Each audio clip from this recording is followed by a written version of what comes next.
មានតែមួយទេក្នុងស្រុកខ្មែរលាអាងភ្នំដែលមានទឹកជីកទូកចូលទៅក្នុងលាអាងបានណាដោយអ្នកទាំងអស់គ្នាបានឃើញនេះអញ្ចឹងគឺទេសភាពស្រស់ស្អាតមែនតើហើយក៏អត់ឆ្ងាយដែរក្នុងខេត្តកពតយើងនឹងទេហើយភាគច្រើនគឺបងប្អូនប្រជាពលរដ្ឋខ្មែរយើងជិះយន្តហោះជិះអីណាទៅលេងស្រុកគេដើម្បីជិះទូកចូលលាអាងចូលអីបែបអញ្ចឹង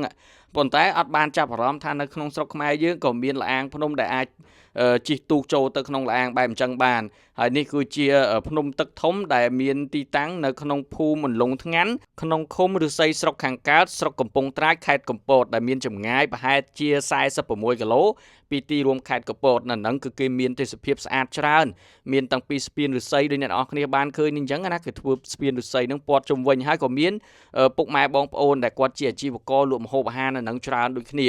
ហើយភាគច្រើនគឺថ្ងៃសៅរ៍ថ្ងៃអាទិត្យគឺមានភ្ញៀវរហូតដល់ខ្លះដល់រាប់ពាន់នាក់ណាដែលទៅលេងនៅភ្នំទឹកធំហ្នឹងប៉ុន្តែថ្ងៃច័ន្ទដល់ថ្ងៃសុក្រអត់សូវសម្បូរភ្ញៀវទេសចរទេអញ្ចឹងវីដេអូនេះគឺជាការផ្សាយទេសចរមួយដែលជួយលើកកម្ពស់ទៅដល់ជីវភាពបងប្អូនប្រជាពលរដ្ឋដែលនៅម្ដុំហ្នឹងជាពិសេសគឺពុកម៉ែបងប្អូនដែលគាត់លក់ម្ហូបអាហារនៅហ្នឹងណាហើយម្ហូបអាហារនៅហ្នឹងគឺសម្បូរបែបពុកម៉ែបងប្អូនទាំងអស់គ្នាដែលទៅលេងអាចកំងម្ហូបអាហារនៅកន្លែងហ្នឹងញ៉ាំបានណាមិនថាមីឆាបាយឆាស្ងោរជ្រក់ស្ងោរអីទេចង់បាន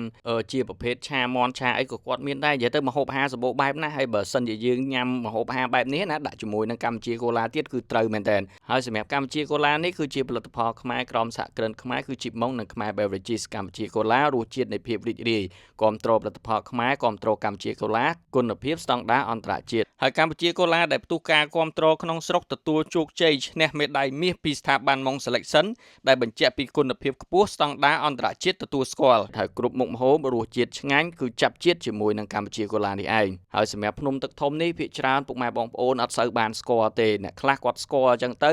គាត់បានជួយថតផ្សាយអញ្ចឹងណាប៉ុន្តែខ្ញុំស្ដាយមែនតើសម្រាប់អ្នកដែលអត់ធ្លាប់បានទៅខ្ញុំចង់ឲ្យពួកគាត់ទៅលេងបានម្ដងព្រោះអីកន្លែងនេះគឺជាតំបន់ទេសចរមួយដ៏ល្អមានតាំងពីភ្នំមានតាំងពីលាអាងភ្នំអីចឹងណាលាអាងភ្នំភាគច្រើនអ្នកណាក៏គាត់បានធ្លាប់ទៅលេងដែរប៉ុន្តែលាអាងភ្នំដែលមានទឹកអាចជិះទូកចូលទៅក្នុងលាអាងបែបនេះគឺមានតែមួយនឹងទេនៅក្នុងស្រុកខ្មែរយើងហើយដូចខ្ញុំនិយាយពីដើមនឹងអញ្ចឹងភាគច្រើនអ្នកដែលចង់ជិះទូកចូលលាអាងភ្នំលាអាងអីបែបអញ្ចឹងចេះតើទៅលេងនៅក្រៅប្រទេសហើយចំណាយជិះយន្តហោះទៅស្នាក់នៅស្រុកគេផងអីផងប៉ុន្តែអត់បានដឹងថានៅស្រុកខ្មែរយើងមានលាអាងភ្នំបែបនេះអញ្ចឹងសម្រាប់ពុកម៉ែបងប្អូនដែលទំនេរណាមិនថាសៅរ៍អាទិត្យឬក៏ថ្ងៃឈប់សម្រាកអីផ្សេងៗអាចឆ្លៀតទៅលេងបាននៅភ្នំទឹកធំនេះទីតាំងនៅក្នុងខេត្តកំពតយើងទេអត់ឆ្ងាយពីភ្នំពេញណាទេអញ្ចឹងទំនេរអាចទៅលេងបានហើយសម្រាប់ព័ត៌មានលម្អិតបន្ថែមតាក់ទងជាមួយនឹងទីតាំងលម្អិតអីហ្នឹងខ្ញុំនឹងតម្លាក់ជូននៅក្នុង comment វីដេអូខាងក្រោមហើយវីដេអូខ្ញុំមានតែប៉ុណ្្នឹងទេអរគុណពុកម៉ែបងប្អូនទាំងអស់គ្នាដែលបានតាមដានវីដេអូមួយនេះចាំជួបគ្នានៅវីដេអូក្រោយទៀត